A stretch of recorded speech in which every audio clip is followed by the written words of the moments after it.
Freestyle in the anchor, don't write that shit. Freestyle in the anchor.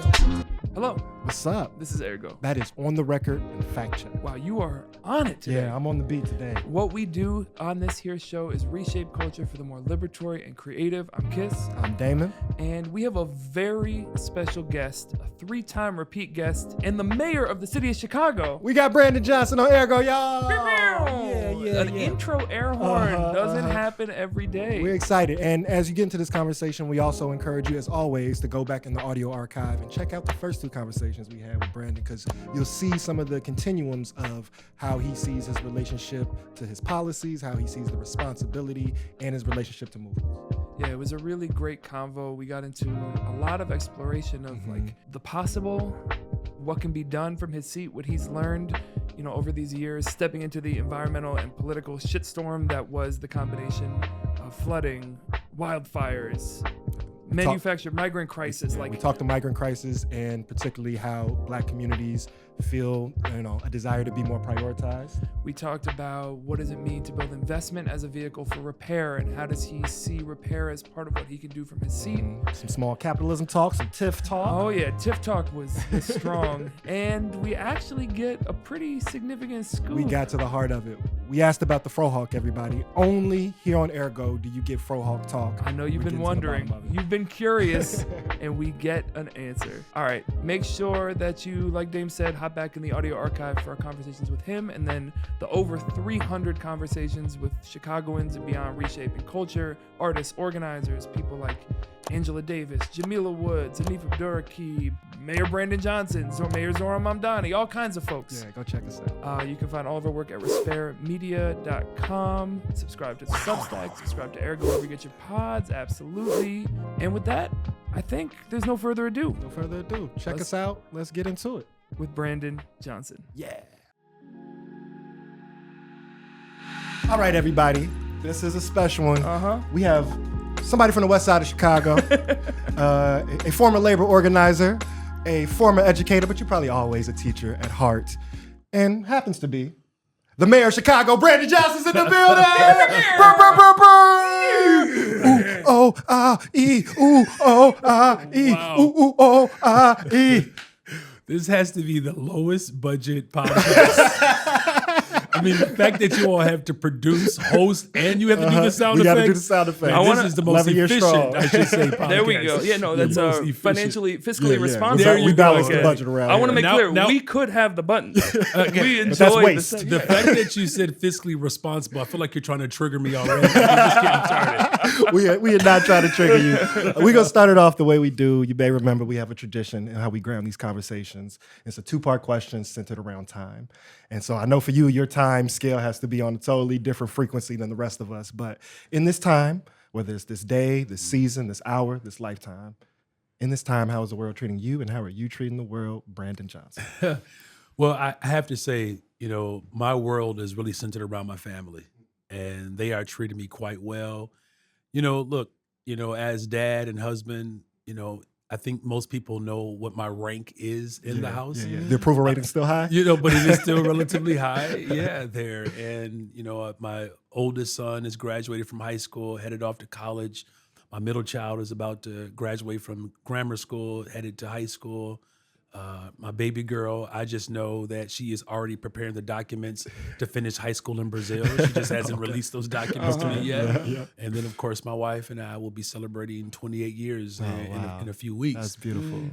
And so I'm working to treat the world as well as it's treating me, to the love that I'm receiving from my family. That's the love that I'm, embracing and releasing into the earth. That's beautiful and really consistent. So again, this 3rd time you sat down to talk with us, so I've just been re-listening and preparing for this. And basically every conversation you started and grounded with the family as the center of your work. And it's been cool to track because your oldest was 10 the first time, then 15, and now 18. And so to see them kind of grow up as your political ascension has, taken place, it's a beautiful thing to track. Yeah, it's humbling, especially when you look back and you see all your family photos are also like campaign photos. Yeah. At some point they're gonna, as they get older, they're gonna say, "So the only time you want to take a picture with us when you were trying to run for office, Dad." At least you have like someone else to hold the archive. You don't have to use all the storage on your phone for it. It's true. So it's a balance, right? Because like it's good to have you back. It's been good to see you, but then there's this like just breaking the fourth wall for folks. There's this like feeling of we got to hold you to account though, or like you come in as a part of this movement context, and now you are in this power and in this leadership, and so it's exciting challenge for us. Because it's our first time sitting with a sitting mayor, and like we're gonna try to be hard hitting, but what it's we're dealing with. You know who we are. Yeah, of course. And let me just, first of all, I should just say congratulations to both of you. I know we were teasing on the way in, but the fact that you all are, not only committed to this work, but the fact that your journey together, I've seen you all grow in the work, and to have a relationship last as long as this one has. Is a remarkable testament to who you both are. So thank you. Shout out Appreciate to my boy. that. Yeah, we held it down. Thank you for coming in. We'll see you next week. But I think we want to start kind of with another AirGo tradition, which is we're going to give you some gas to start, which is, first of all, in this economy, very helpful. But I think, for many of us who were around, involved, supportive of your campaign, watching these first steps, there was this like overjoy and then the big unknowns of like what this time would look like. In those as you were learning the job, as also our political reality shifted and different crises arrived on our doorsteps in different ways, I felt, and maybe this was projection, but I felt like I was watching you trying to figure out like how to balance who you are gonna be with the values you hold, and like, how do I say what I believe and make sure that I'm also like stepping into this role responsibly? Yeah. And I think sometimes that is clear what the answer is to that. And sometimes, and I'm sure you know better than I, that's not always so clear. And then there was this like shift. It felt like watching you go from, I know what I believe and I'm trying to figure out how to make that work in this, to like, I'm going to stand on business and hold the line in the face of ascendant fascism. Obviously, some of this is around ICE incursion in the city, but it also was in response to like our political climate shifting on a national level. And so I'm wondering for you, one, just from the gas of it, like it did something for me to know that the person holding your seat was holding that line, and it meant a lot. And I'm wondering for you if there was a moment, a realization of like, this is part of what I want my role to be, is like, no, I'm standing on this business. Yeah, I mean, that's a great question. And thank you for the context around it as well, because the dynamics were evolving and quite severe. In fact, on the way in, I'm riding through my old hood, Cabrini Green, where I taught just a couple of blocks from here. And that police district was overwhelmed by migrants who were literally dropped off at police districts. And there's no blueprint for it. There's no playbook for it. There was no campaign speech. No one ran on that particular challenge. And, you're faced with the reality, I think, to your point, of standing firm in our values, learning the job, while also responding to a crisis that was created. Yeah. Right. Right. I mean, this is not something that just fell upon us because of, a natural sort of disaster, if you will. This was by design. And to be met with that challenge right away, in retrospect. Now, at the time, I always joke about it this way. There were wildfires in Canada. The smoke was coming in. We had the torrential rainfall in July. And then the buses were coming in from the south. And my wife was like, look, man, if the locusts come, right, it's like somebody needs to repent, right? Life was, what did you do? Exactly. You need to say yes to his will, right? But I also believe that, to your point about standing on values, to be tested day one on what you believe and who you are, I believe is the best thing that could have ever happened to my administration. Now, as much consternation and, quite frankly, division that it did sow into our political discourse, that being able to stand up for humanity was something that I believe our people needed to see it, even if folks did not see how it benefited them. But to break under pressure in the midst of a crisis, a humanitarian crisis, had I broken, I believe everything else after that would have been broken. What would you define broken having been? Wave the white flag and just simply say that we don't have any room, we can't do it. I mean, other municipalities, did it. I remember during the campaign conversations, because I was a Cook County commissioner. And so as buses were coming in, they weren't coming in to that magnitude. The state of Illinois was providing shelter in hotels. And then they stopped. And then everything stopped. And so now I'm coming into this office with the idea of being the most pro-worker city in America, building the safest, most affordable city. And now we're faced with this crisis. And now individuals who were anticipating being prioritized, they did feel the experience of being overlooked, even though I responded to that crisis and still begin to expand on youth employment, mental and behavioral health, You can walk and chew gum abolishing at the the same sub-minimum time, wage. right? Like all of that work was being done. But the only thing that received attention was the tension and the crisis. And at that moment, when you ask what breaking would have looked like, I could have stood in that tension and stand on our values that we can take care of our siblings and the world as Joseph modeled in the Bible. You can do both and. Or I can become insular and become more nationalistic in our presentation, much like what we are battling with right now, and then just defend the honor, quote unquote, of protecting the home front against anyone who could be perceived as other or as an invader. And there could have been a political place for me to live and folks would have patted me on the back. And had I done that, the very people who voted for someone who was going to stand on their values, I believe that that critique would have been a lot harsher of me breaking away from my values than me standing on my values, even if people could not appreciate it or work or quite frankly suffered through it. And so I believe we're always better off suffering through those challenges because it's not just about how they define you in that moment. It's how you are able to carry on through the moments that await us. Wow. So what I hear in that answer, right, is I hear you naming that there was a moment that required some like moral courage as this political crisis that brought all this pushback in, migrants being shuttled here intentionally to sow division. And that first step of courage allowed for the moment of standing up to when Trump is really targeting our city and kind of a continuum of integrity that allowed for, I think, a moment that locally, but also I think nationally, that's when I heard like the pride and support of you in this position at the highest point of when you took that stand. And so that continuum is really interesting to me, but I want to dig in with where you started and where you named, and like, let's be frank about it, right? Like on one end, I want to do the balance. There was a lot of community showed up very beautifully to this humanitarian crisis.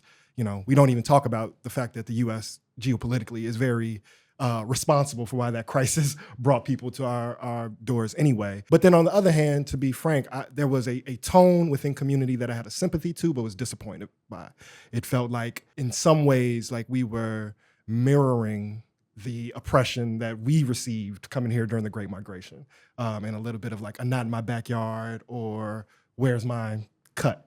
And, often the answer is these progressive policies for, following through on mental health, pushing for education, pushing for housing, we're going to talk about taxing the rich, are seen to be policies that help Black people.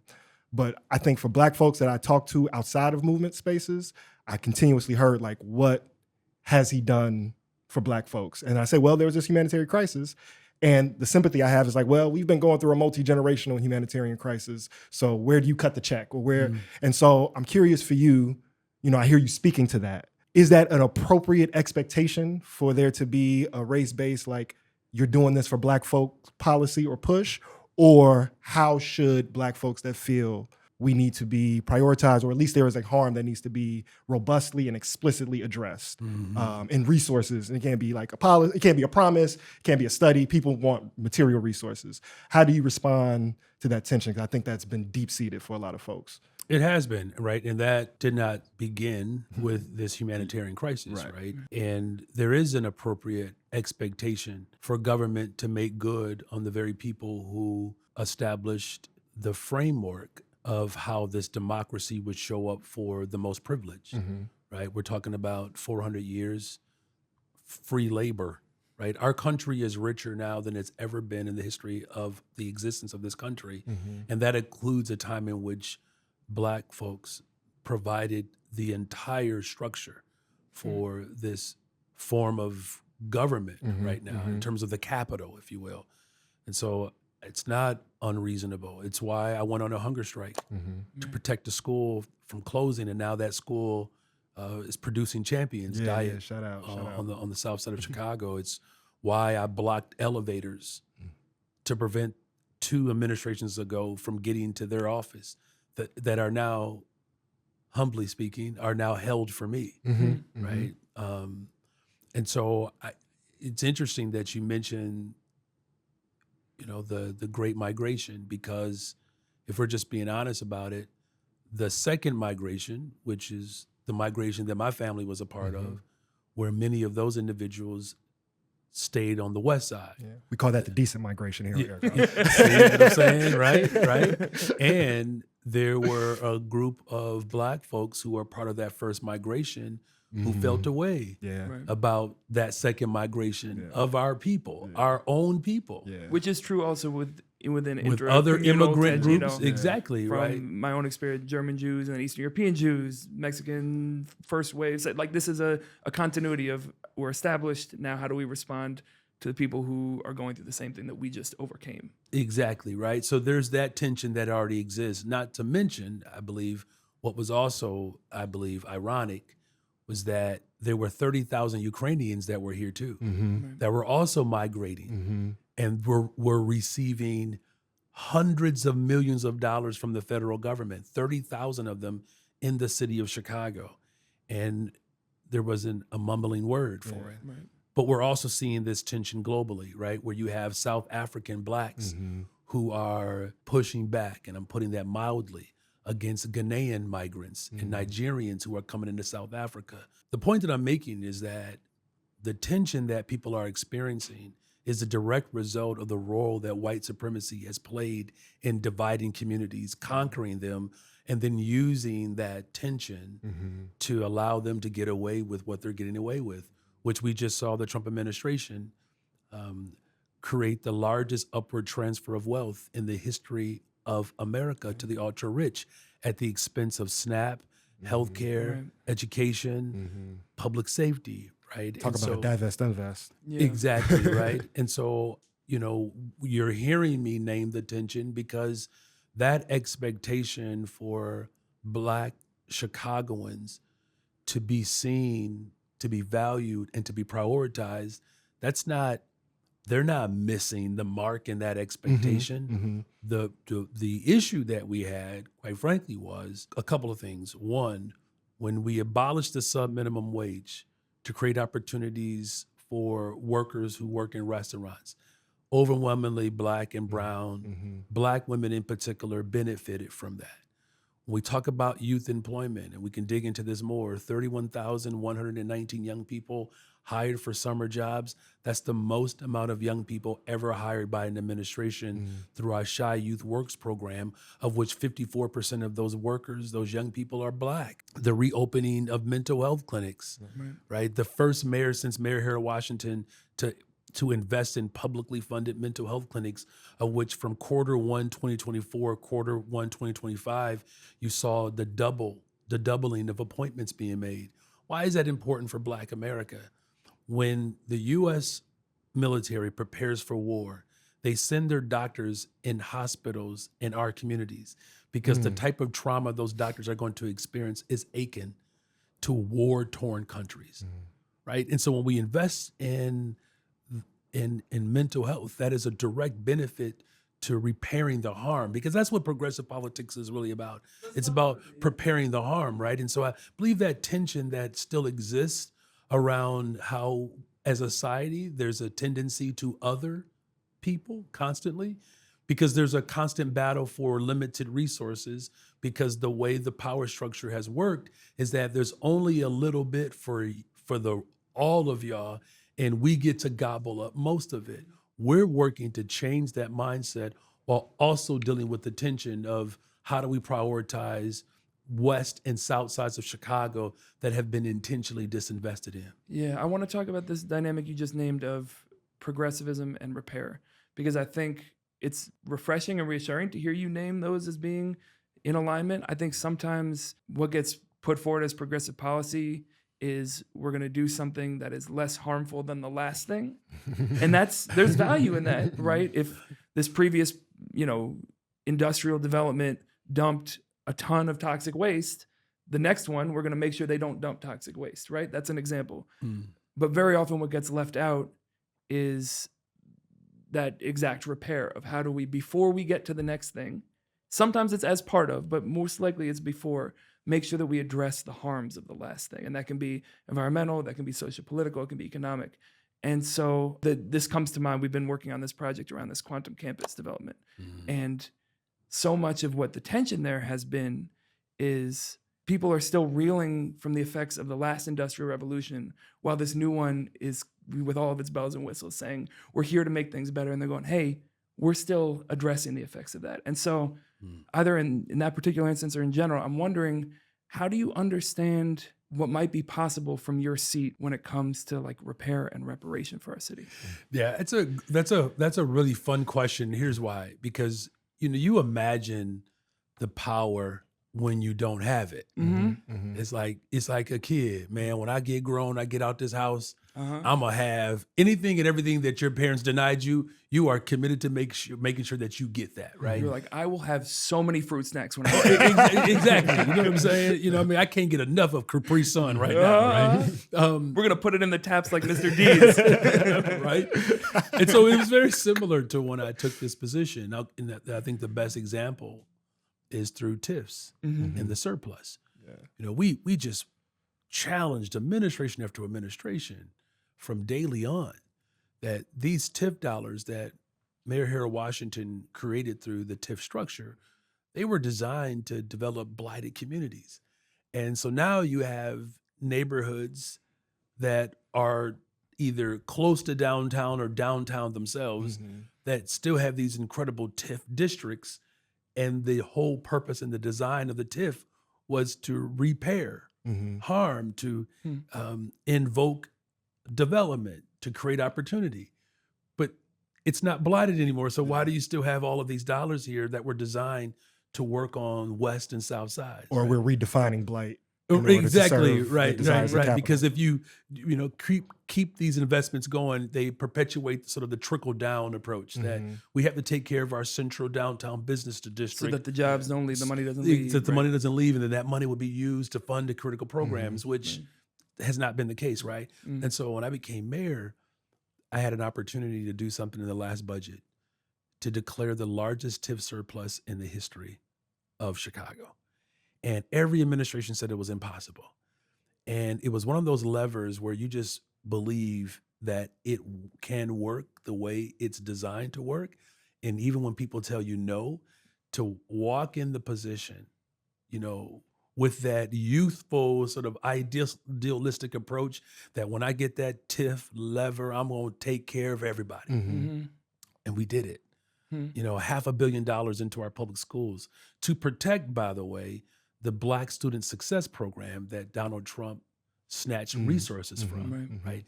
But it also went into our parks, it went into our libraries, right? And with that, we were able to build new parks in places like Gale Gardens, right?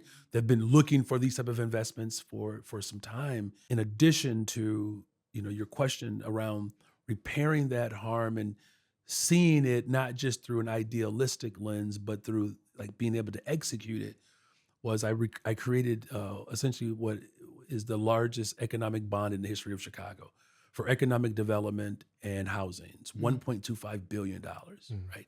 And so folks are like, man, you can't do a bond that big, and how are you going to pay for it? And, you're going to saddle the debt to future generations. Well, here's what we did. Not only did we create the largest economic development bond in the history, we used the surplus and the TIF dollars from the areas that were essentially hogging our TIFs to actually pay off the bond.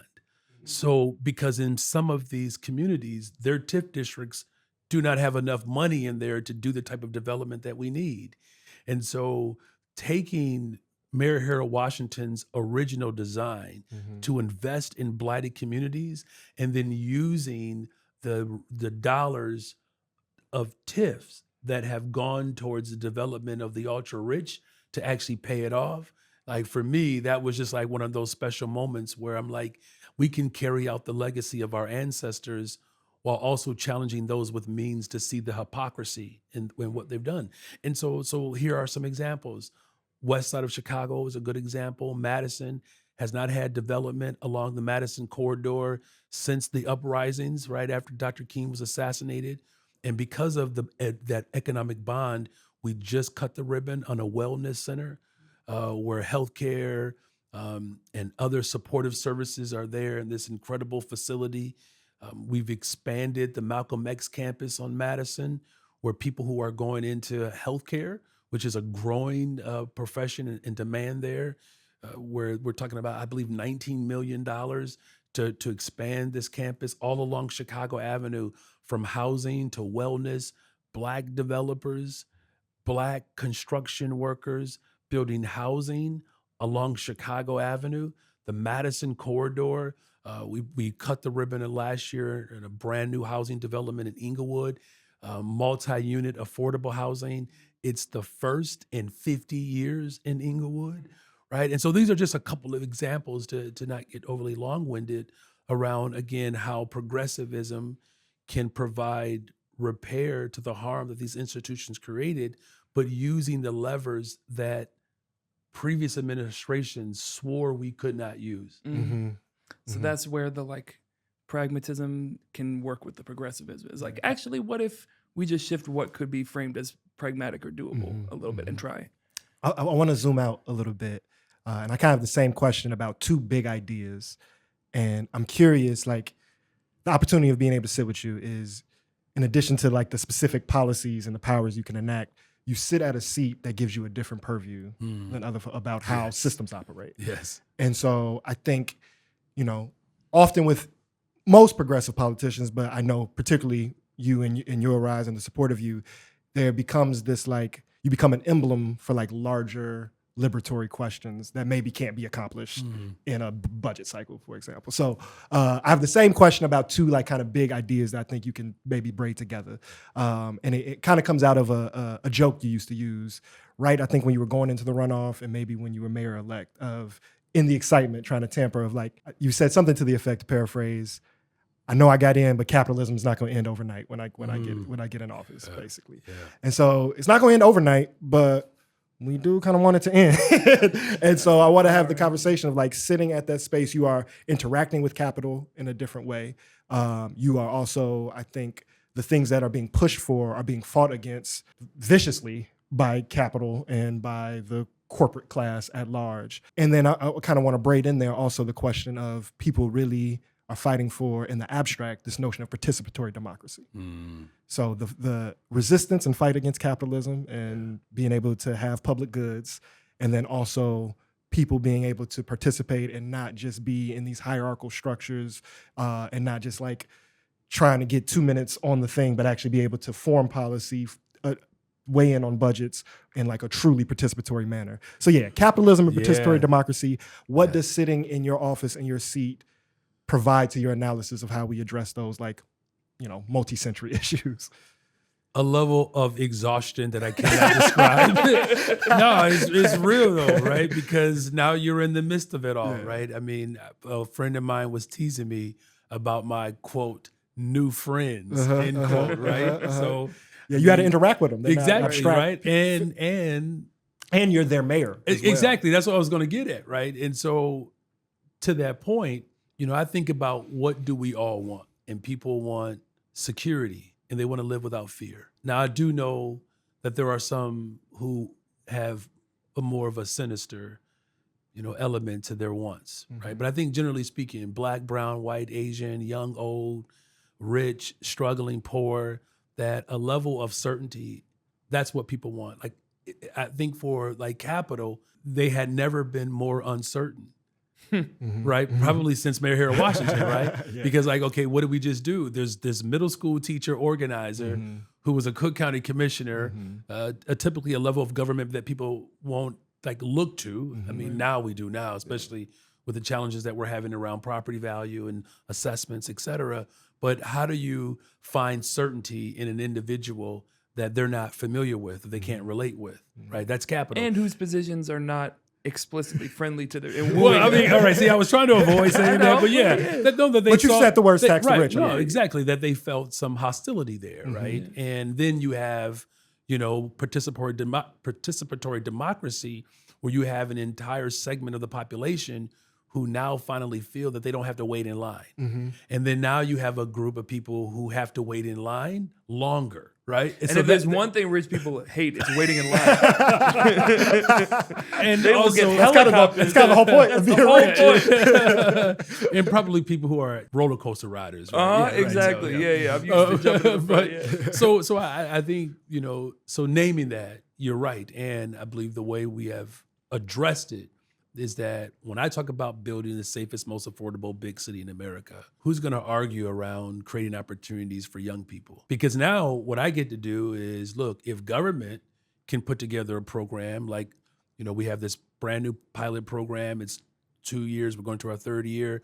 We hire seniors to come work for streets and sanitation for the summer. If they like it, cool. If they don't, we don't take it personal. We have 183 young people that are part of this program. That first cohort, by the end of next year, they will be 22 years old, earning $90,000 a year, working for the city of Chicago. And so now I can say to Capital, like, yo, are you going to put something on it? Right? So if you believe in growth, the way you grow the economy is you create opportunities for people to work, right? These are more taxpayers. And so we get to challenge them to not just see me as a boogie person, right? Or someone who is antithetical to their interests, but more or less as a partner, because my argument to Capital is leftists are not, that won't like this term, but I run a larger corporation than anybody. Can you speak to how you I mean, that? the budget is $16.8 billion. Name a corporation that has a bigger budget than mine. Right. I hire more people than any other corporation. Now, I mean, Chase might take an argument with that. I mean, if you look at globally, but I think you get my point, generally speaking, that I know the position of an executive just like you do, Mr. or Miss CEO, because I know that 87% of the budget is tied to wages and benefits anyways, right? But the distinction is what the work is in service of, right? The public good. Right. Exactly right there. My goal is to simply create a balanced budget where I'm not looking to turn a profit. The outcomes safe and affordable. And so it's, again, as exhausting as it can be, I try to center that with the idea that if we want safety, security, to live without fear, and we're able to afford, because rich people will make arguments around affordability too. If you let them run through their spreadsheets, by the time you get done listening to them, you're like, woo, child, my goodness, you're going to have to take out SNAP. That's right. You know what I'm saying? But look, I do know that But numbers lie too. But I know that there are margins that can be very thin, right, for some corporations. But generally speaking, you just received the largest tax break in the history of America. And so my call to make sure that participatory element, like we just had and what we're doing now, these budget roundtables, we're going to our community colleges, having conversations with people around how we can continue to find progressive revenue to fund the critical programs like education, building affordable housing, transportation, healthcare, good paying jobs, and even environmental justice, which you alluded to earlier. So living in the midst of that tension, I can do that when I center that tension around what do all of us want? We want a level of safety and security and certainty, and we want to be able to look up and see our balance sheet and not live in fear or be duressed by it. Which, I think comes to the question of like than revenue, right? Like, yeah, here we you go. know, Yeah. what I'm hearing from your messaging consistently, and you probably can't go more than like 4 sentences without saying like, we're investing in our people, we're investing in young people, investing in community, which we obviously agree with. But the public goods that we need, it feels, you know, from my little humble perspective, there is not yet enough in the public coffers to really take care of our people. Yeah, that's in the not way just that it's needed. Because it's That's been true. That's and true. a lot of You're it is true. because it's been extracted from. And it, you know, it has felt like, you know, particularly these last few budget cycles, these last, you know, few tax proposals, that there is such a vicious attack on any like penny of taxing corporations Whether or taxing that's the fair wealthy. tax, whether that's Bring Chicago Home, these examples Corporate of, head tax. yeah, how do we make this a tangible thing that we're showing the cost and benefit? And it's like, this is almost like it feels like on their end, a values level of like, we can't open the door because then the floodgates will come. It is a value. And then how city council is organized and who, you know, some of them feel the most accountable to. Where I think that has caused some sense of slight hopelessness. Or disillusionment, at least. As a better word. Yeah. Where is the fight Yeah. on taxing the revenue and building more And public where's the revenue? hope too, right? Because Yeah. I think you're right. I mean, the economy as we know it has fundamentally changed. It's more digitized now. And if we as government do not follow where the revenue is being generated, none of this is sustainable. And that includes those individuals who are in the 1%, right? Because if you have an unstable environment economically, you have some serious political problems. And you can look at examples across the world, and, you know, not to, you know, belabor the point, but if we go back to, you know, the hypocrisy around how this government used Venezuelan migrants to divide communities, I said all along, the consternation around it was really predicated on America's ability to secure the natural resources. Right.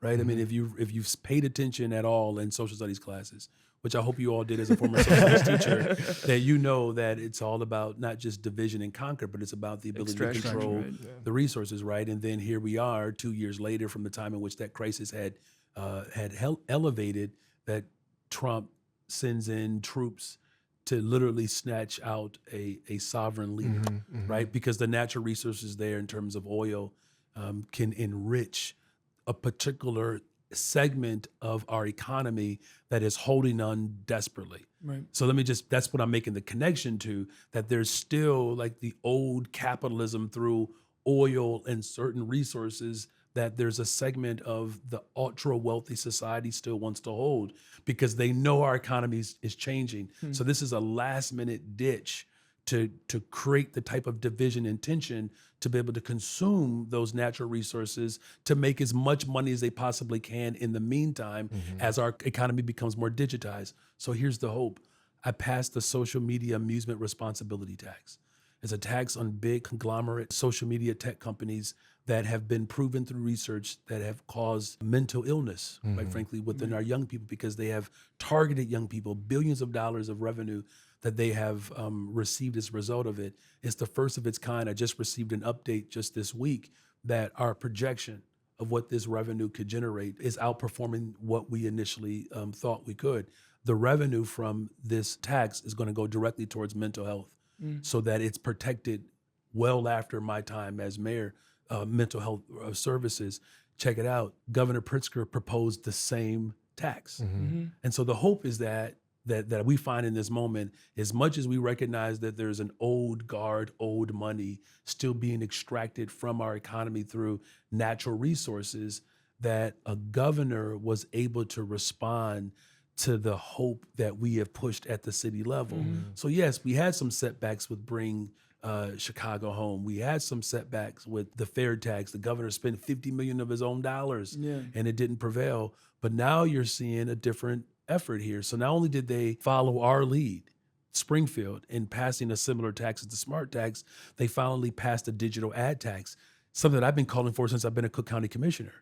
Now, these are steps in the right direction, a long way to go. But the hope that I find in this moment, that what people thought was impossible just a couple of years ago, we are now enacting it. A lot more work to do, but taxing the wealthy in this city, in this state, in this country, and the big corporations, it's critical to really the our ability to protect our democracy, right? Because economic turmoil in which we are experiencing that tension, if we do not course correct now, that tension is only going to exacerbate. So I want to be a little mindful of time, and I agree. The turmoil is turmoiling, and it's getting there. And I want to ask about one aspect of what happens in that turmoil. You named like in between diet hunger strike, blocking those elevators. Like that is part of why the excitement for us has been to have someone who like understands the relationship between power and people, and has like a demonstrated history of understanding the ways you can throw sand in those cogs in order to get what you need for people, right?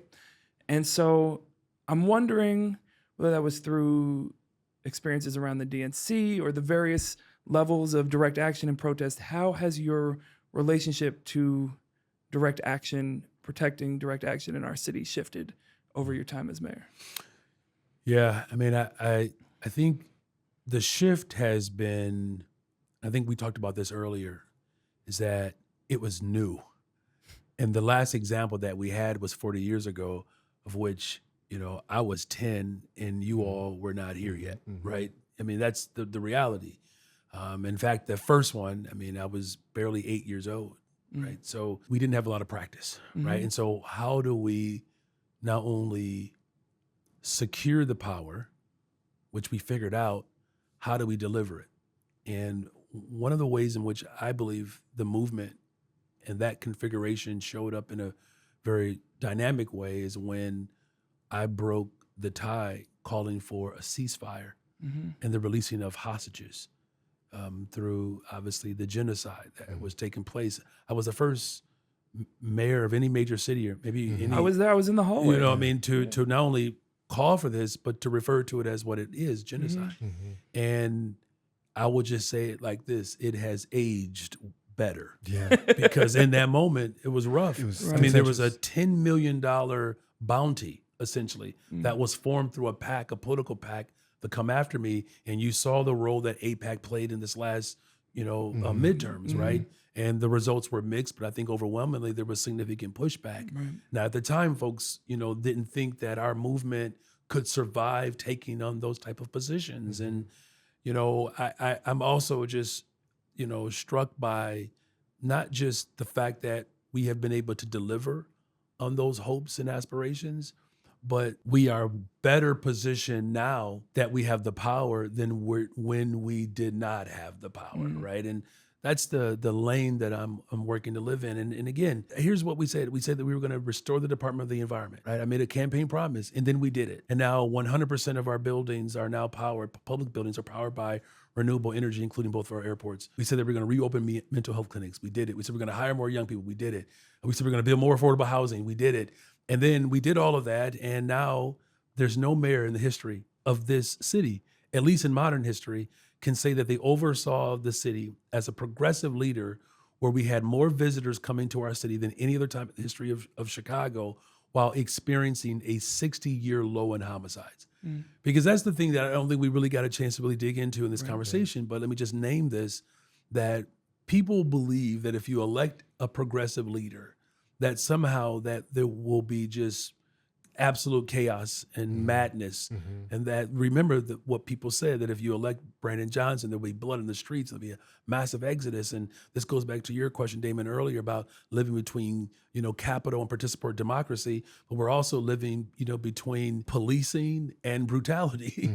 And how do we show up in a way where we keep our communities safe, and policing not being the sole answer of how we do that. And I know there are others that have stronger opinions around policing, and we're living in that tension. But, I'll just say that the moment in which we saw the results of our investment, and by investing in people, for instance, in Roseland, the fourth highest community to hire young people, that's where most of our young people were hired from, we had a 100% reduction in homicides as a result of those investments, right? And so you're saying we were right that investing in people reduces I crime? Who think- knew? I mean, We we knew. knew, right? You know what I'm saying? Right. And here's the harsh truth. I do believe that our opposition, they know that our case is right. That's why they fight us so hard. They fight us so hard because as we continue to be proven right over and over again, we're on pace to build over 10,000 affordable units by the end of my first term. Again, youth employment, I go down the list, environmental justice, investing in communities that have been historically disinvested in. The mental health. Mental investments health, have been thank really you, which important. is a big deal for us. And then now we have a couple of examples where we have raised revenue through taxing the rich, the PPLT, the PPRT. These are other forms of revenue that we've generated from corporations. And again, this brand new social media amusement responsibility tax. And now the state is following our lead. Look, you're not going to repair all the harm of 400 years in 4 years. Right. And I think this is what both of you are getting to earlier, where people want to see results right away. And it's like, if it took that long for it to happen, and then what we've experienced in just 3 years, we're already seeing the results of how we are repairing the harm of these institutions through investments. How much more can we do if we all come together around the same goal, which is to build the safest, most affordable big city in America? Yeah, I think that that urgency, I know, speaking of urgency, we got to wrap, but what it means to quote unquote see results is a complicated question. I appreciate the way that we've been able to connect some of those dots. Who do people turn to get the things they need, right? And a lot of what you just named are examples of how to meet that in different ways. And like Dame said, the scale of people's need feels so disproportionate to the resources available to the public. Whatever you ideologically feel about capital, that budget isn't balanced. And so I'm wondering for you, what would you say to people who are I don't know if I can turn to city government to get the things I need? Yeah, I mean, I will say that government alone cannot bear the full responsibility of repairing the harm and meeting the needs that people have. I took this trip. You may have heard. I went to the Vatican. And listen, as mayor of Chicago, I don't normally name drop, but I'm just gonna do that today. So yeah, my old friend Pope Leo the 14th. We go back about a couple of weeks. With the high school together, Right. Oh, I know his cousin. Yeah, exactly. You know what I'm saying?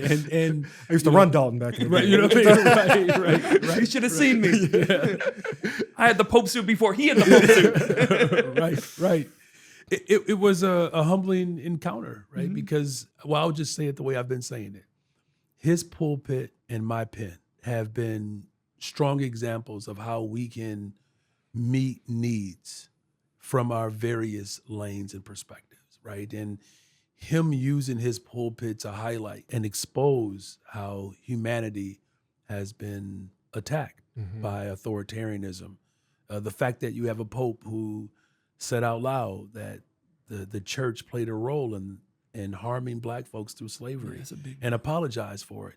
I was able to have a conversation as mayor of Chicago with the Pope around reparations. Let me just say, you all, I'm not gonna act like I have all the answers, but that almost sounds like the beginning of a joke. And there was a Pope and a mayor, and they both happened to be from Chicago. They walked into a bar together. I mean, a Pope and a mayor who have ties to this beloved city. We were able to have a conversation around how his pulpit and my pen can come together and support families.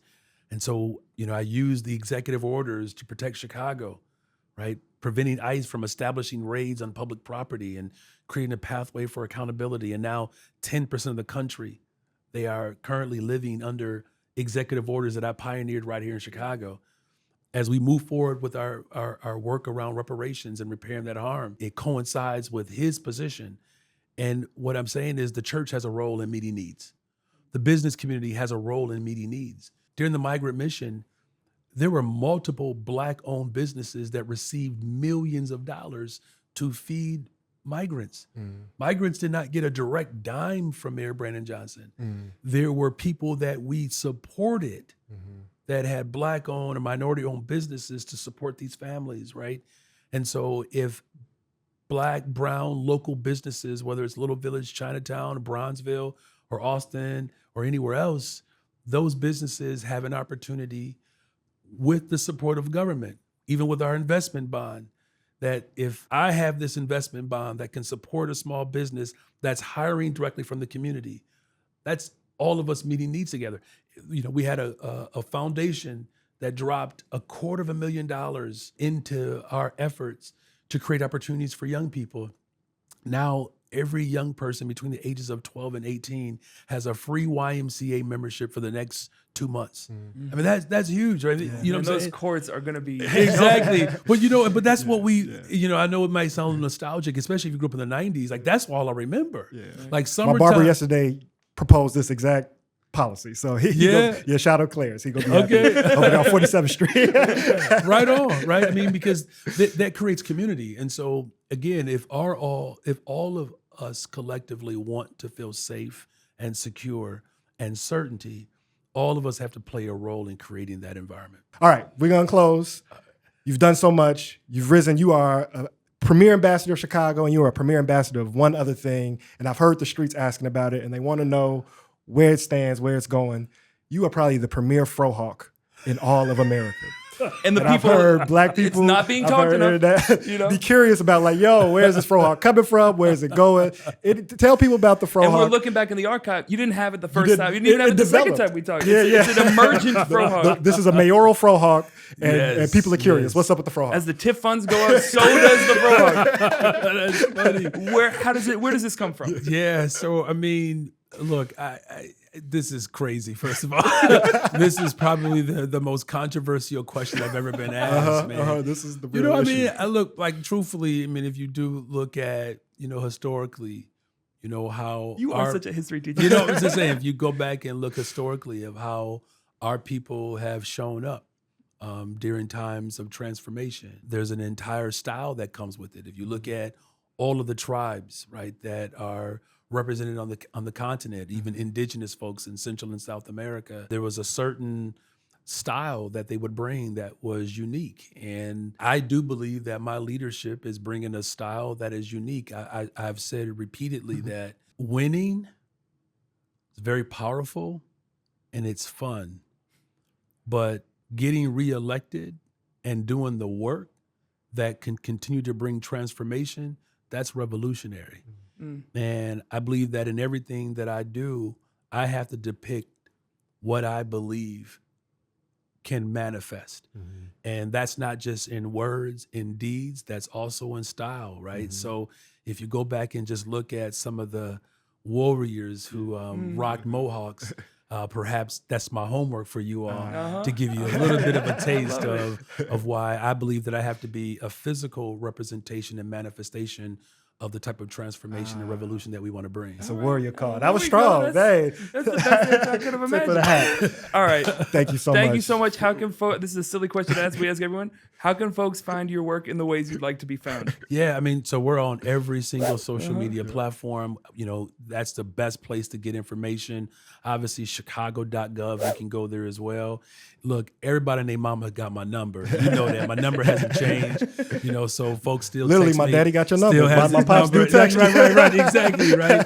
And so, but I mean, really check the work that we're doing out on social media because there's a lot of good work that's happening. We didn't even get a chance to talk about a brand new initiative we put forth called Homegrown, up to $70,000 for down payment and closing costs to become a homeowner. I don't know if there's ever been that type of resource available. We believe that we can help conservatively 300 to 400 families. But if you go to Instagram, TikTok, any of our social media platforms, programs like that and the work that we're doing, it's all there. Well, thank you again for continuing to sit down with us. Third time's the charm. But more importantly, thank you for fighting for our people. Thank you for standing up against some really powerful forces.